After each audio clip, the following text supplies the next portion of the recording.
Séptimo punto. Propuesta del Grupo Municipal Socialista solicitando la derogación del nuevo copago de los discapacitados y dependientes.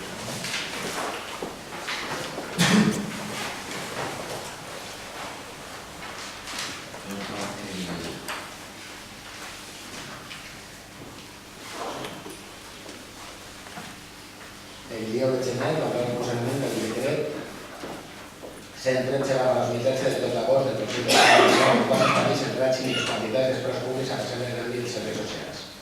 El sector de la discapacitat està patint una reducció acceptable de les seues prestacions que va començar amb la retallada de les quantitats econòmiques que es corresponien per l'aplicació de la llei de dependència. Va continuar amb l'eliminació d'un dret consolidat de gratuïtat de les prestacions farmacèutiques i ortoproteiques.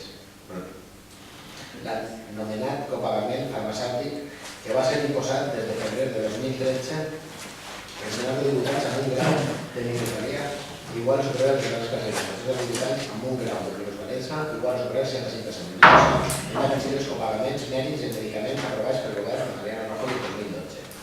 A més de nou decret, el senyor Parla imposa un nou copagament en els centres de dia, tallers ocupacionals, residències i habitatges tutelaris destinats a persones amb discapacitats i dependents. Esta mesura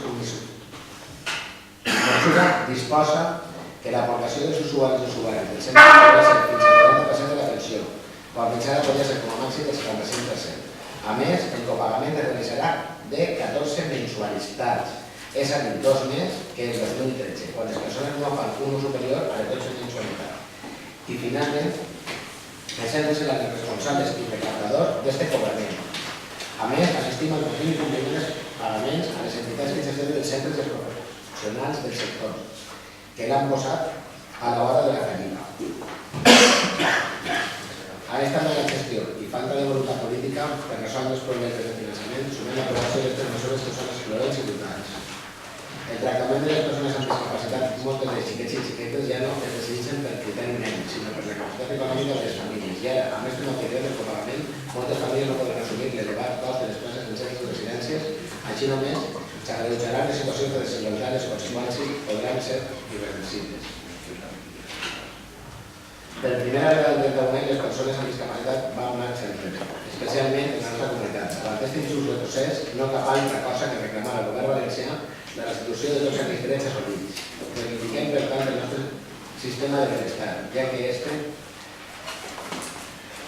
a més d'atorgar beneficis a la ciutadania, és una inversió col·lectiva i de futur, defensant la protecció social com un dret universal i garantint la cobertura dels serveis.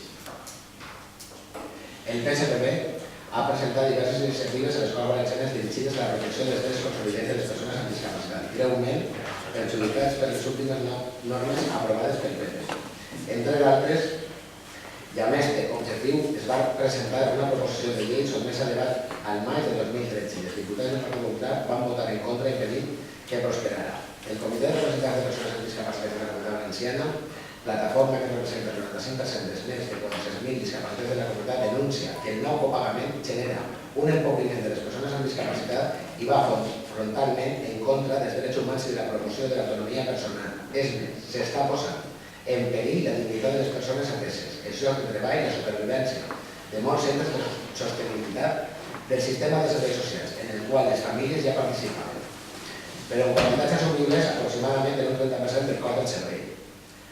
Atès que molts d'estos centres són de titularitat municipal, els ajuntaments hauran d'aplicar aquest decret de manera que un cop més la Generalitat Valenciana trasllada als municipis una problemàtica que afectarà a milers de persones, en aquest cas a les més vulnerables. Per tot això, presentem al ple per la seva consideració i aprovació els següents acords. Donar suport a les peticions del Comitè de Representants amb discapacitat de la Comunitat Valenciana, solicitar el Consell la immediata derogació del decret 113/2013 de 2 d'agost, donant traslladat al síndic de les Corts Valencianes al Consell i al president de la Generalitat.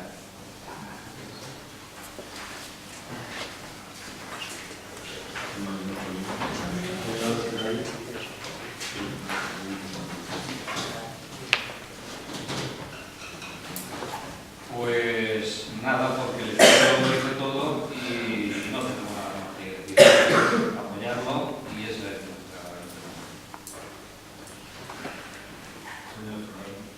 Pues, hombre, pues que me da una vergüenza, como lo diga, tiene que votar esta resolución. Me dona vergonya. A més, jo a la casualitat que fa 15 dies estava jo en la carrera de Cavallers i estaven manifestant-se els discapacitats per aquest tema. No dic que el Parlament. I donava vergonya i ganes de plorar, i la gent plorava d'impotència, de veure que no tenen diners ni per pagar els panyals. Alguns diuen que sí, que no són molts diners, però la gent està patint, i ho sé de bona fe, està patint. La gent amb discapacitat, que no la gent que tenim que protegir, la gent que és feble, però nosaltres hem de tenir a les coses. No vull que perquè m'encendré i no cal encendre aquest tema perquè crec que és un tema massa seriós per a això, però que me dona vergonya tenir que votar aquesta proposta.